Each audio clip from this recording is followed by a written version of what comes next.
Carlos with Orangutan Home Services. Today we're going to be learning the importance functions of a capacitor and what it does to your central HVAC heating and cooling system.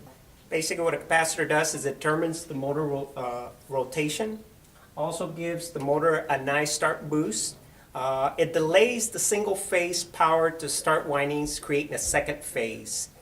Now that we learned the functions and operations of a capacitors, now we need to inspect and do testing on the capacitors to make sure that they're running efficient.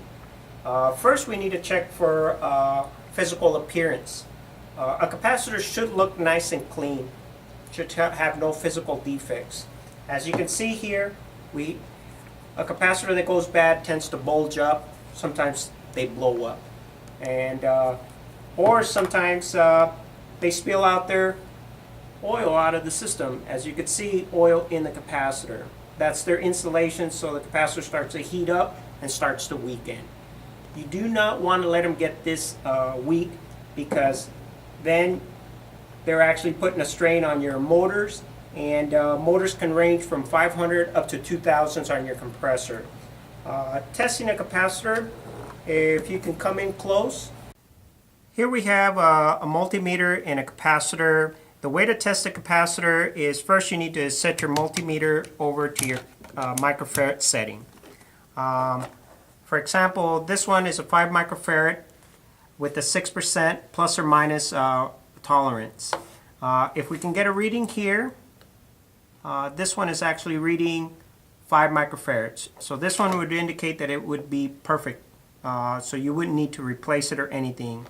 This would be part of your maintenance. Here we have a second capacitor. It's a 5 microfarad capacitor. This one is reading 4.7 microfarad. This one's definitely borderline of its tolerance rating. Anytime I run into a borderline capacitor, it is always my recommendation to go ahead and replace it now. It's much less expensive to replace a capacitor than a $500 fan motor or a $2,000 compressor.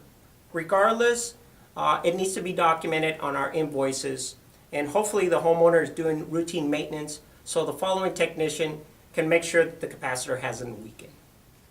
Now I want to show you the effects of a good capacitor versus a bad capacitor and what it does to a simple motor. Let's go ahead and kick it on and see what it does. Here's a good capacitor in the system.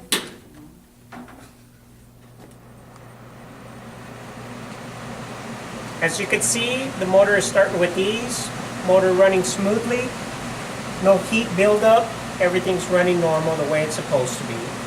Now let's go ahead and check the effects of a bad capacitor. Let's go ahead and pull the power. Now I want to show you the effects of a failed capacitor. Let's go ahead and power up. As you can see, the motor is having trouble starting up, and it's actually struggling to actually operate. What's happening there is the motor is actually building up heat, and it's actually getting pretty warm to the touch. That warm will actually start to get hot, eventually taking out the start windings, and eventually the motor will need to be replaced.